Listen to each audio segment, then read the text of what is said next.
Hello and welcome to this tutorial. Today we will see how to fix some annoying things with motion paths.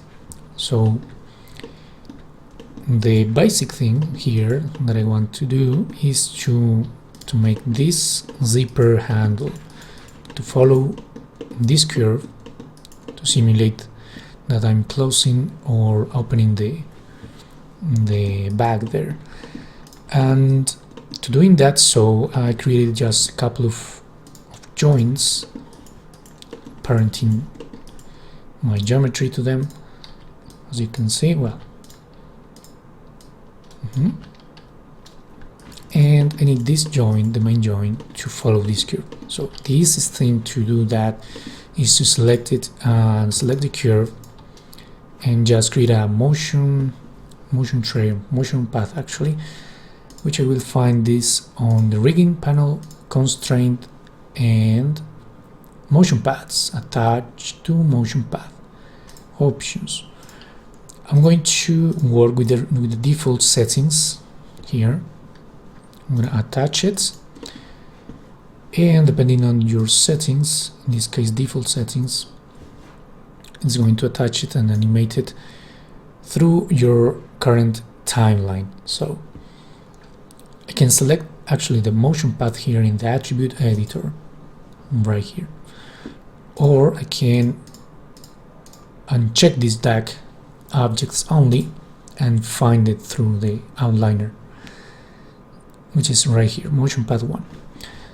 So I'm going to explain a little bit of the parameters here.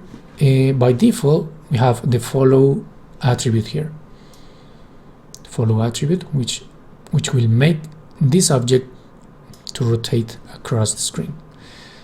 Depending on the world up type, this will behave depending on this. So as you can see, I have errors, I have flipping, very annoying. So this is because this type. So the world up type is a vector, and these parameters are actually the X, Y, and Z axis, which currently the positive wave is enabled here, but it's inconsistent. So the easiest way to fix that is to create an object. So you can either create a polygon cube or even a null group. For now I'm going to create a cube, and later on I can modify the parenting parameters on this. So we'll just locate this in the center of the curve, and I'm going to rename it.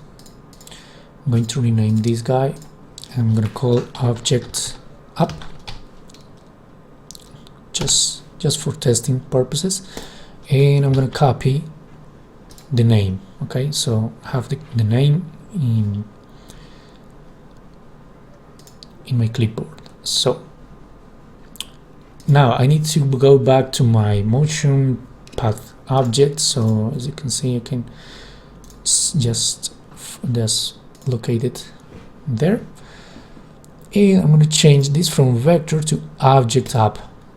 So as you can see, when I do that, this guy rotates, okay, which is not good right now.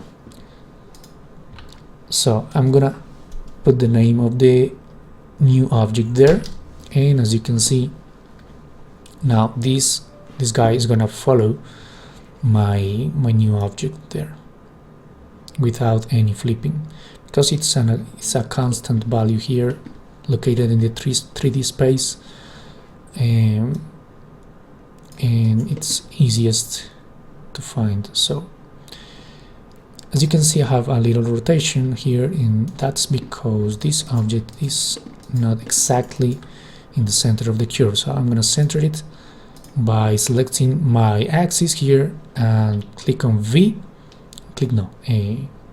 press V and middle click to snap it right there in the center of the curve. can also use this guy here, up here. And then I'm gonna go back to my right view, and as you can see, I have everything perfect right now.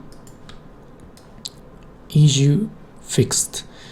So that's it for now. Thank you for joining me, and until the next one. Bye.